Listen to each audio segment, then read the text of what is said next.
રાજ્યમાં પહેલી વખત ક્રાઇમ કોન્ફરન્સનું આયોજન થતા ડીસીપી સહિત 17 આઈપીએસ અધિકારીઓ હાજર રહ્યા હતા। રાજ્યના પોલીસ વડા ડીજીપી વિકાસ સહાયના નેજા હેઠળ દર મહિને ગાંધીનગર કે અમદાવાદ ખાતે ક્રાઇમ કોન્ફરન્સ યોજાતી હોય છે, જે અંતર્ગત આજે વડોદરા ખાતે પહેલી વખત ક્રાઇમ કોન્ફરન્સનું આયોજન થયું છે। રાજ્યના પોલીસ વડા પોલીસ ભવન ખાતે આવી પહોંચતા શહેર પોલીસ કમિશનર દ્વારા તેમને પુષ્પગુચ્છ તેમજ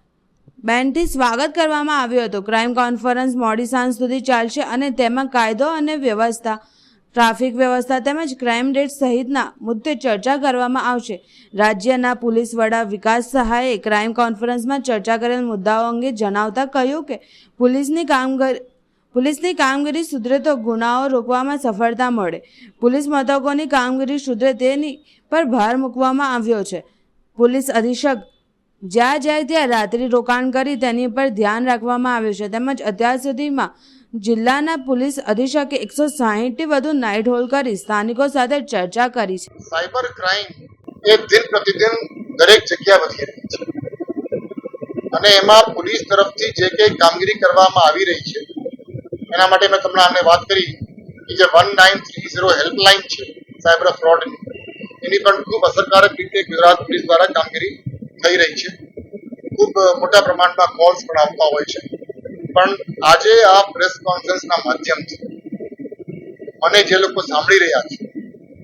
એ તમામને ખૂબ ભારપૂર્વક જણાવવા માંગુ છું કે સાયબર ક્રાઇમને અટકાવવા માટે આપણે સાયબર ક્રાઇમના વિક્ટિમ ન બની જઈએ એના માટે જો સૌથી મહત્વપૂર્ણ કોઈ બાબત હોય તો એ છે સાયબર અવેરનેસ અને સાયબર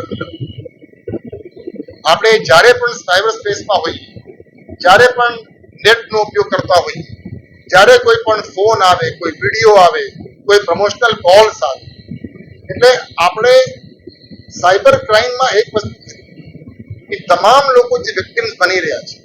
મોટા ભાગે 99% જે લોકો વિક્ટિમ્સ બની રહ્યા છે એ એટલા માટે વિક્ટિમ બને છે કે એમને ગમે તે કારણોસર કોઈ નાની મોટી ભૂલ કરી છે, એટલે એમના જે એલર્ટનેસ લેવલ છે એ એલર્ટનેસ લેવલ કદાચ એ સ્તરનું ન હોવાના કારણે એમને કોઈ ભૂલ કરી હોય, કોઈને ઓટીપી આપી દીધા હોય, કોઈ લિંક આવી ગઈ હોય, લિંકને ક્લિક કરી હોય, કોઈ વિડીયો કોલ આવી ગયા હોય એના ઉપર એમને કંઈ ભૂલ કરી હોય, એ પ્રકારની અલગ અલગ આ લોકોની એમોસ છે અને અલગ અલગ પ્રકારના એમોમાં આપણને બધાને ખૂબ એલર્ટ રહેવાની છે। ગુજરાત પોલીસના દરેક એકમમાં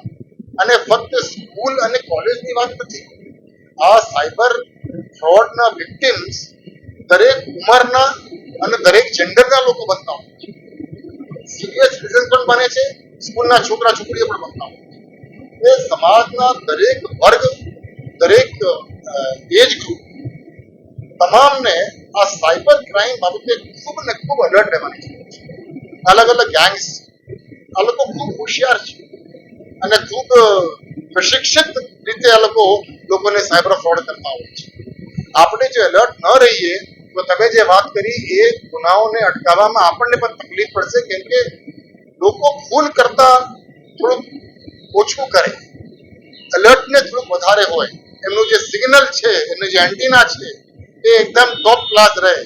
કોઈ પણ ફોન આવે આપણે ઓટીપી શું કામ શેર, કોઈ પણ લિંક આવી જાય શું કામ એના ઉપર ક્લિક, કોઈ પણ વિડીયો કોલ આવી જાય શું કામ ઉપાડીએ, we need to be very very careful. આપણે જ્યારે સાયબર સ્પેસમાં હોઈએ ત્યારે આપણી સાવધાનીની જે લેવલ છે એકદમ ટોપ ક્લાસનું હોવું જોઈએ। એ લોકો તમને એવી પ્રકારની વાતો કરે, આપણે ઘણા બધા કિસ્સાઓ જોવા મળ્યું છે કે તમે એટલા ઇન્વેસ્ટ કરો તમને આટલું પ્રોફિટ મળશે, એ તમને પ્રોફિટ આપી પણ દે, તમને 1 મહિના 2 મહિના 3 મહિના પ્રોફિટ તમને આપે, પછી તમે વધારે ઇન્વેસ્ટ કરો એટલે પછી બાકી। એટલે આ પ્રકારના મોડાલિટીઝ, આ પ્રકારના એમઓથી જે સાયબર ફ્રોડ થઈ રહ્યા છે એમાં આપણી સતર્કતા